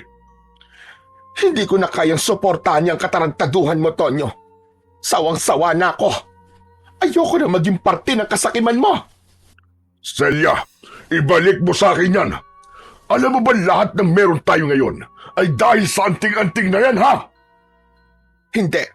Hindi ko alam. Pero dahil ikaw na rin ang nagsabi, mas lalong alam ko na mali ito. Hindi ko na maaatim ang ginagawa mo. Alam mo ba dahil sa bagay na to, nagbago ka? At habang tinitignan kita ngayon, hindi na ikaw yung lalaking pinakasalan ko. Tama na po, Mang Tonyo. Wala po akong masamang gagawin.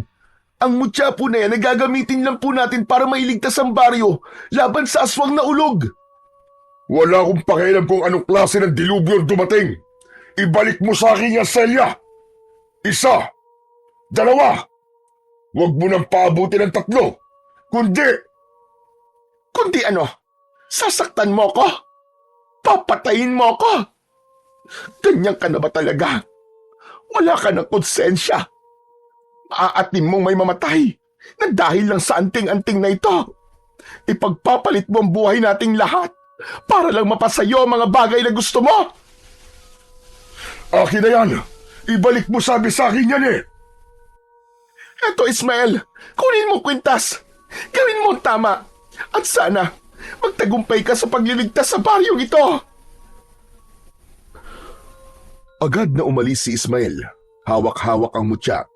Patuloy pa rin ang ulan, kasabay ang malalakas na kulog at kidlat. Hanggang sa narinig niya ang malakas na tinig ni Mang Tonyo mula sa likod. Isinusumpa kita, Ismael! Huwag kang magpapakita sa akin, kundi papatayin kita! Papatayin kita! Hindi na siya lumingon. May mas mahalaga siyang bagay na dapat tapusin. Samantala, sa loob ng bahay, halos hindi na makagalaw si Aling Celia nang dahil sa takot. Nanginginig ang kanyang mga kamay habang pinipigilan ang luha. Pabalibag na isinara ni Mang Tonyo ang pinto. Tumitig siya kay Aling Celia, matalim at nakakatakot. Bakit ginawa mo sa akin to, Celia? Niloko mo ko. Ninakawan mo ko ng isang bagay na nagbibigay sa atin ng swerte. Lumapit siya. Mabigat ang bawat takbang at napapaatras naman si Aling Celia hanggang sa marating ang dingding. Ginawa ko yon kasi yun ang tama. Hindi ko na kayang panoorin kang tuluyang lamunin ng kasakiman. Dahil sa mutya na yon, mas naging suga pa ka sa sugal, sa alak, at pati sa babae. Anong babae? Linawin mo nga yung sinasabi mo. Huwag ka na magkaila. Alam ko lahat ng mga ginagawa mo, Tonyo. Pati yung kababuyan na ginagawa niyo sa bodega sa karinderya. Kaya wala akong pakialam kung sakali mang malasing ka ulit kasi wala na sa iyo ang mutya. Mas okay nga yun eh. Kapag wala ka ng pera, titigil ka na sa kakasugal mo. Titigil ka na rin sa mga pambababae mo. Baka sakaling matauhan ka. Parehong natigilan ng dalawa at napatingin sa pinto nang makarinig ng mumunting yabag sa labas. Parang may nagmamarcha. Kagad silang lumapit sa may bintana at sinilip kung ano ang nangyayari sa labas. Maya-maya ay nakarinig sila ng sabay-sabay na iyak ng mga sanggol sa labas. Kasunod nito ang malalakas na tahol ng mga aso. Wala pang 5 segundo, isang aso ang biglang napaalulong sa labis sa sakit. Tapos ay biglang tumahimik. Kitang-kita ng dalawa kung paanong pinagkaguluhan ng maliliit na halimaw ang alagang aso ng kanilang kapitbahay. Diyos ko po! Madali ka! Isarado mo mga bintana at pinto! Totoo nga sinasabi ng pulubi na yun. Diyos ko! Ano itong nagawa ko? Totoo ba nang dahil sa akin ay nabuhay ang mga halimaw na yun? Oo, Tonyo. Ikaw ang may kagagawa nito. Tignan mo! Tignan mo, Tonyo! Tignan mo mga halimaw na nasa labas. Nang dahil sa iyo, nanganganib na ang buong baryo. Biglang may malakas na kalabog sa pintuan.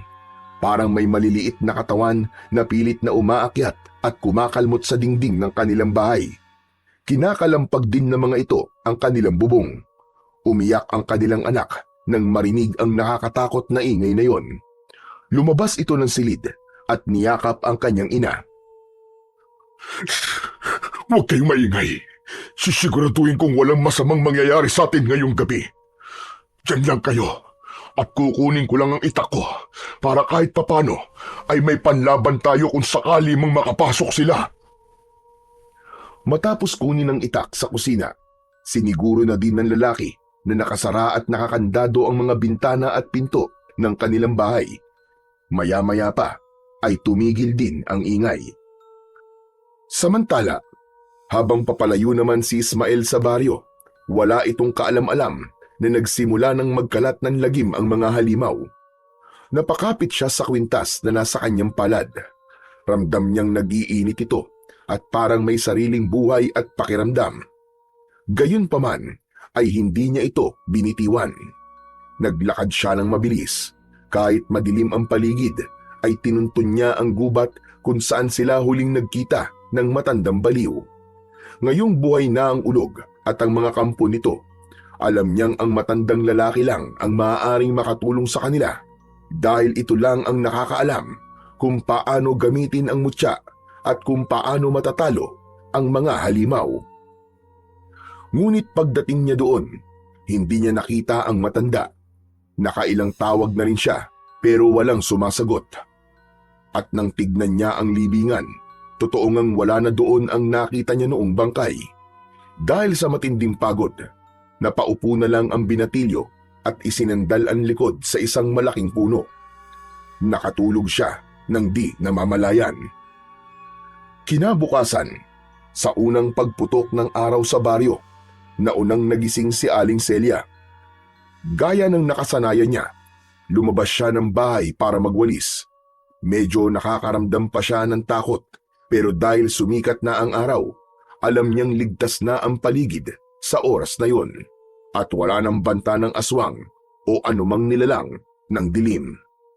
Ngunit paglabas niya, nagtaka siya sa amoy ng hangin, malansa at amoy dugo. Agad niyang nakita ang patay na aso sa harap ng bahay nila. Nang puntahan niya sa likod ang mga alaga nilang manok at baboy, ganun na lamang ang panghihinayang niya nang makitang patay na din lahat ang mga ito. Ang mga manok, nakita niyang ulo na lang ang mga ito. Tapos yung baboy, wakwak ang tiyan at nagkalat ang mga bituka sa lupa. Tonyo! Tonyo! Tonyo, lumabas ka rito, madali ka! Tingnan mo ito! Bakit? Ano yun? Ano bang? Naku po! Hayop na mga aswang na yun. Ito palang mga alaga kong pinagdiskitahan nila kagabi. Mga buwisit sila. Mga pweste. Ang mga panabong ko, wala na. Hindi pa man sila nakakabawi sa gulat at panghihinayang, ay may dumaan silang kapitbahay at sinabi sa kanilang may mga patay na tao silang nakita sa iba't ibang bahagi ng baryo. Nagkatinginan ang mag-asawa, pinagpawisan sila ng malamig at si Mang Tonyo halos hindi na makahinga. Sunod-sunod nagsilabasan ang mga tao, kanya-kanyang sigawan at iyakan. Ang ilan, hilam na ng luha ang kanilang mga mata. May ilang nagsabi na nakakita sila ng mga halimaw kagabi at ilan sa mga ito ang binulabog at tinakot na mga halimaw na yon. Ayon sa mga tao, aswang ang sumalakay sa kanila ng gabing yon. Nabalot ng takot ang buong paligid. Si Mang Tonyo hindi na nakapagsalita. Tumingin siya kay Aling Celia. Umalis ito at sumunod siya. Tinignan kung ano ang nangyayari sa paligid. Pagkalipas ng ilang sandali, umuwi na ang mag-asawa. Sabi ko naman sa iyo, Tonyo mali talaga na kinuha mo, mutya. Akala ko swerte lang ang makukuha natin sa bagay na yun eh. Hindi ko naman talaga inakalang ganito ang mangyayari. Anong gagawin natin ngayon, Tonyo? Hindi ko alam, Celia. Wala akong ideya sa kung anong pwede natin gawin. Pero mabuti pa, ay umalis na tayo dito. Magsimula na lang tayo ng panibagong buhay sa ibang lugar. Ano? Naririnig mo ba yung mga pinagsasabi mo, Tonyo? Ikaw ang dahilan nito. Tapos iiwan mo lang ng ganito. Wala ka ba talagang konsensya? Sabihin mo na kung anong gusto mong sabihin. Pero ang importante sa akin ang buhay natin. Lalo na ng anak natin. Teka, nasaan na pala yung bata? Baka nandun sa kwarto niya natutulog. Parehas nilang pinuntahan ng kwarto ng kanilang anak. Pero sa kasamaang palad, wala ito doon. Nagpalitan sila ng tingin. Parehong halata ang takot sa kanilang mga mata. Hindi ito pwede. Kanina lang nandito pa siya eh. Elisa! Elisa, anak! Anak, nasan ka ba? Bumalik ka na rito sa bahay. Tumakbo sila sa likod ng bahay. Pinuntahan ng palikuran, ang maliit na bodega, ang lugar kung saan palaging naglalaro ang bata. Pero wala ito ron. Elisa! Elisa, anak! Ikaw ang may kasalanan nito, Tonyo. Kasalanan mo lahat ng ito, hayop ka! Hindi nakaimik si Mang Tonyo. Napatitig siya sa kanyang mga kamay. Naunawaan niya ang laki ng kanyang nagawang kasalanan. Hahanapin ko si Ismael. Hahanapin ko matandang lalaki. Baka sila makatulong sa atin. Gawin mo na ngayon. Subukan mong hanapin sila doon sa libingan kung saan mo nakuha ang mutya. Bilisan mo na, bago mahuli ang lahat. Samantala sa gubat, di pa nagigising si Ismael. Mahimbing pa ring natutulog ito sa ilalim ng malaking puno. Nananaginip. Sa kanyang diwa, nakikita niya ang isang malaking kuweba at doon ay naririnig niya ang tinig ng matandang lalaki. Yun ay walang iba kundi si Lolo Berting, ang baliw na matanda. Ismael! Makinig ka! Lolo Berting? Lolo Berting! Asan po kayo? Hindi nagpakita sa kanya ang matanda, pero patuloy niyang naririnig ang tinig nito mula sa kawalan. Lolo Berting! Tulungan niyo po ako! Nakita ko po, nagising na po ang ulog. Baka patayin niya po ang mga tao sa baryo. Ano pong kailangan kong gawin, Lolo Berting? Ikaw ang susi, Ismael. Ikaw ang huling pag-asa para mapuksa ang halimaw. Pero hindi mo ito magagawa ng mag-isa. Makinig ka sa aking mabuti. Kailangan mo ng kasama. Isang ina, isang ilaw ng tahanan na may tapang, may puso at may disiplina. Isang ina na kayang ituwid ang naliligaw. Pero sino po? Sino pong tinutukoy niyo? Teka, si Aling Celia? Oo nga, baka siya po. Matapang siya at mahal na mahal po niya ang pamilya niya. Baka matulungan niya po ako. Yan na nga ang simula, Ismael. Ang pagkilala sa kabutihan ng iba. Hala sige, kumilos ka na. Gamitin mo ang mutya. Maniwala ka sa sarili mong kakayahan. Tandaan mo, hindi lang sandata ang makakapatay sa mga halimaw. Kapag pinagsama ang liwanag ng mutya at ang pusong dalisay ng isang tunay na mandirigma, kahit ang pinakamagiting at pinakamalakas na nilalang ng dilim, walang magagawa. Lalamunin sila ng dalisay na liwanag. Lalamunin sila ng dambuhalang apoy. Biglang nagising si Ismael. Malalim ang kanyang hininga. Pawis na pawis. Tumayo siya at tinitigan ang hawak na mutya. Humanda kayo. Lalabanan ko kayo sa abot ng aking makakaya. Isinuot niya ang mutya sa kanyang leeg. Saglit siyang tumingin sa paligid. Umaasang makikita si Lolo Berting. Lolo Berting! Lolo Berting, nasan ba kayo? Walang sumagot, pero may napansin siyang kakaiba sa may damuhan sa hindi kalayuan. Unti-unti siyang lumapit. Huminto ang kanyang mga paa nang tuluyang makita niya ang nakabulagtang katawan ng matanda. Maputla na ito, wakwak ang tiyan at puno ng kagat at kalmot ang kanyang katawan. Nakadilat pa ang mga mata nito, parang punong-puno ng takot sa huli nitong mga sandali. Lolo Berting! Lolo Berting! Tumulo ang luha sa kanyang mga mata dahil sa sakit at panghihinayang sa pagkawala ng matandang minsan ay gumabay sa kanya. Biglang may mga yabag sa kanyang likuran. Ismael! Ismael! May kailangan ka malaman. Mantonyo! Agad niyang hinawakan ng mahigpit ang kwintas at bahagyang umatras palayo sa lalaki. Huwag ka mag-alala, Ismael. Hindi ko nakukunin ang mutya na yan. Pumunta ako dito para ipaalam sa'yo na umatake na ang mga halimaw kagabi. Maraming kababaryo natin ang namatay.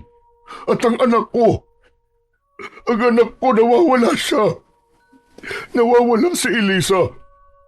Ikaw lang at ang matanda...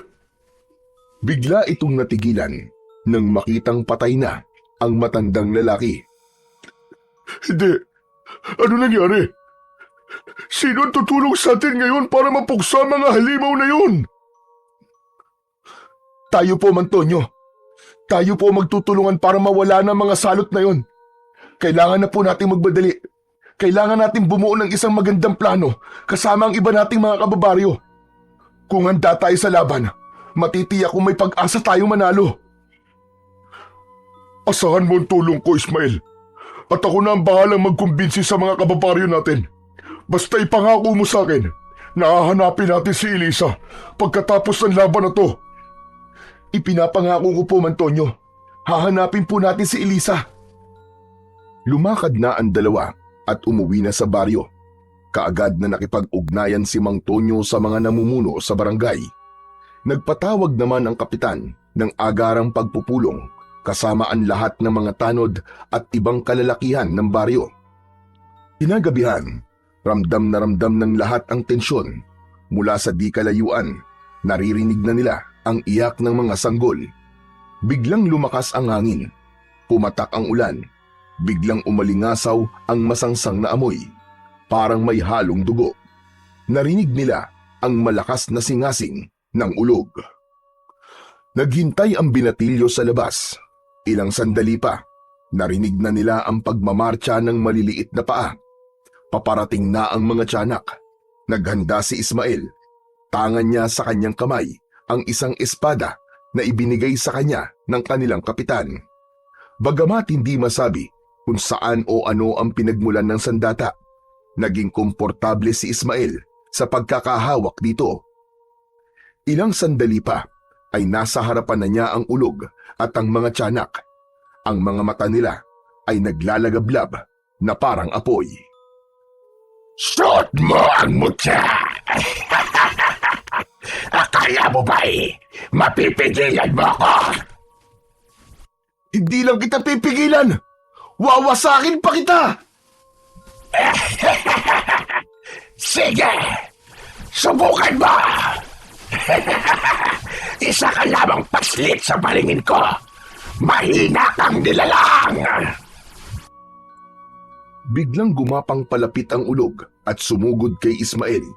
Agad itong umiwas, gumulong sa lupa.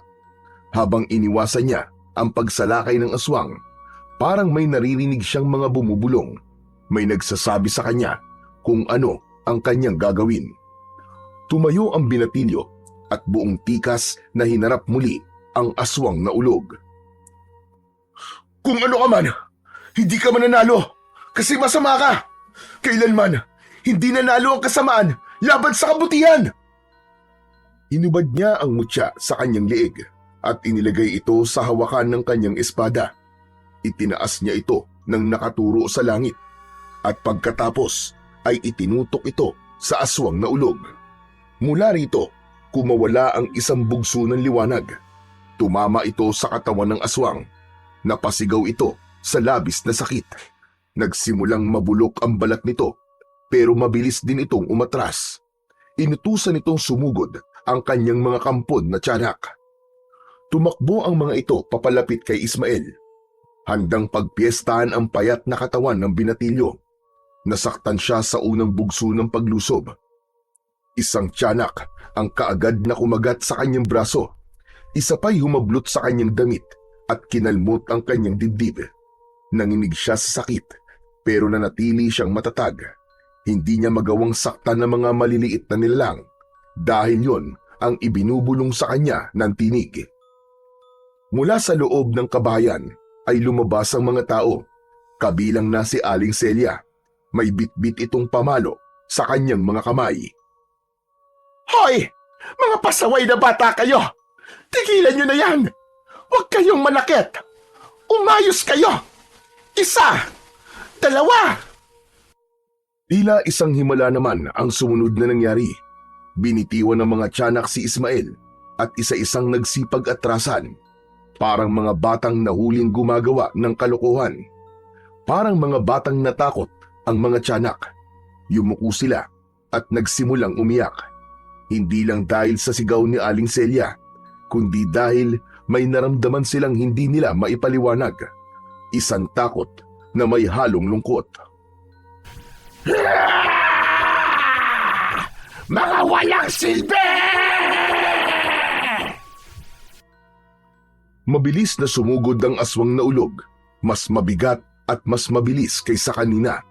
Ngunit sa pagkakataong yun, hindi na nagpabaya pa si Ismael. Mabilis niyang itinaas ulit ang kanyang espada. Nakaturo sa langit at mula sa dulo nito, isang nakakasilaw na liwanag ang kumawala. Himalang tila biglang nagliwanag ang langit. Tumigil ang ulan, nagsimulang gumalaw ang mga ulap, at sa gitna ng liwanag, nagpakita ang isang gintong dragon. Bumaba ang dragon mula sa langit at unti-unting nag-anyong gintong liwanag. Ang liwanag ay bumalot sa buong katawan ni Ismael. Napapikit siya sa sobrang lakas ng enerhiya. Nang dumilat siya, nakalutang na siya sa ere. Kasabay nito ay ang biglang pagbabago ng anyo ng mutya. Naging gintong apoy ito at kumalas mula sa espada. Dumapo ito sa kanyang kamay. Sa pagkakataong yun ay binitiwan na niya ang kanyang espada. Ramdam ni Ismael ang panibagong lakas at naging mas matalas na rin ang kanyang pandama. Sumigaw ang aswang na ulog. Hindi ito umatras. Lalong tumindi ang galit sa kanyang muka. Inilabas nito ang mahahaba niyang mga kuko at tinangkang kalmutin ang muka ni Ismael. Ngunit mabilis ang ginawang pag-iwas ng binatilyo. Muling sumugod ang ulog. Hinampas nito si Ismael gamit ang kanyang mahabang buntot. Tinamaan ang braso ni Ismael at tumilapon siya. Tumama sa isang malaking puno. Napayuko si Ismael, napangiwi ng dahil sa sakit, pero hindi siya sumuko. Dahan-dahan siyang tumayo. Nagsimulang magliyab ang gintong apoy sa kanyang mga kamay. Pinikit niya sandali ang kanyang mga mata. Saka malakas na sumigaw.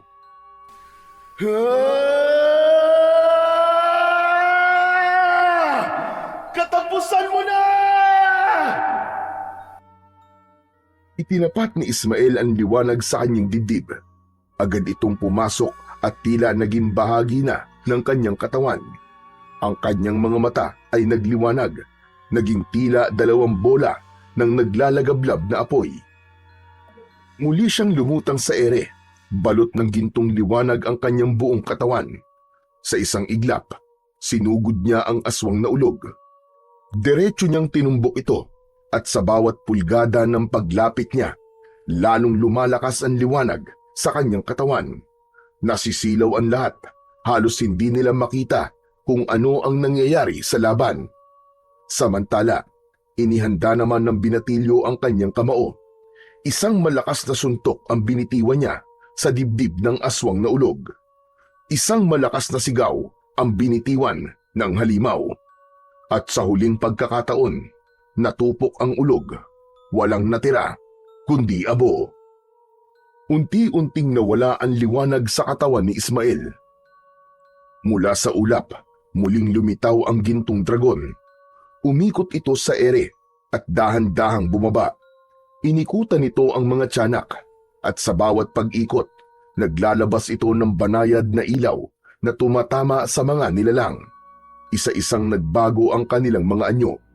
Mula sa anyo ng nakakatakot na nilalang, naging tila mumunting anghel sila na may mapayapang mga muka. Napaiyak ang lahat ng mga nanay at tatay ng baryo. Hindi nila napigilang lumapit at panoorin ang mga kaluluwang unti-unting humihiwalay sa mga katawan. Isa-isa silang sumakay sa likod ng dragon. Tahimik ang lahat habang tumataas ang dragon. Dala-dala ang mga kaluluwa ng mga sanggol. patungo sa langit. Ayon sa paniniwala ng mga matatanda noon, ang dragon ay isang uri ng espiritu na tagahatid ng mga kaluluwa sa mas magandang lugar. Nang tuluyan ng nawala sa paningin ang dragon, sama-samang inilibing ng mga taga-baryo ang mga buto at labi ng mga sanggol. Inilagak nila ito sa maayos na libingan, dinasalan at nagsindi ng kandila bilang pamamaalam. Pagkatapos nito ay naglakad-lakad si Ismael kasama ang mag-asawang Celia at Tonyo. Hinahanap nila si Elisa, isang matandang babae na naninirahang mag-isa sa kubo. Malayo sa mga kapitbahay ang tumawag sa kanila. May kapansanan nito sa paa at halatang hirap na sa katawan. Sinabi nitong nasa kanya ang bata. Nagulat naman ng mag-asawa. Lumapit sila at nakita ang kanilang anak na ligtas. Kwento ng matanda, nakita niyang naligaw sa lugar niya ang bata. Agad niya itong pinatuloy sa bahay para alagaan habang wala pang naghahanap. Humingi ito ng tawad sa mag-asawa dahil hindi nito naisoli ang bata sa kanila dahil hirap siyang maglakad. Agad na nagyakap ang pamilya at nagpasalamat ang mga ito sa matanda. Mula ng araw na yon, nagbalik na ang katahimikan sa baryo. Nag-iba na ang tingin ng mga tao kay Ismael. Hindi na siya itinuring na malas. Madalas na siyang purihin ng mga tao. Niyayakap siya ng mga bata at tanggap na siya ng lahat. Nagbago na rin si Mang Tonyo. Nagsimulang lumambot ang puso niya at inamin ang kanyang mga pagkukulang. Hindi nagtagal, inampun nila ni Aling Celia si Ismael at itinuring bilang isang tunay na anak. Masayang masaya si Ismael sa lahat ng mga nangyari sa kanyang buhay. Tuwing gabi, palagi niyang tinatanaw ang langit sa direksyon kung saan umakyat ang gintong dragon. Palagi siyang nagpapasalamat dito at palagi niyang ipinagdarasal na sana nasa magandang lugar na din ang mga kaluluwa ng mga bata at ni Lolo Berting. Sa lahat ng mga kababalaghang nangyari sa kanilang lugar, may natutunan doon ang mga tao. Natutunan nilang ang pagmamahal ay may kapangyarihang baguhin ang puso ng kahit na sinong nilalang, tao man o halimaw. Simula noon, naging mas bukas ang mga taga-baryo sa isa't isa. Mas naging matatag ang samahan nila. Hindi na nila hinuhusgahan ang mga tao base sa pinanggalingan, itsura o katayuan sa buhay. Natutunan nilang makinig, magmahal at magpatawad. Si Ismael naman ay lumaking mas matapang, mas mapagkumbaba at punong-puno ng pag-asa. Ginugol niya ang buhay sa pagtulong sa iba. Nagamit niya ang kanyang mutya sa pagpapagaling ng karamdaman ng iba. Tumatak sa mga tao ang alaala ng babaeng ahas, ang gintong dragon, at ang mga tiyanak na naging anghel, at syempre, ang binatilyong minsang tinatawag na malas, na sa huli ay naging bayani ng lahat.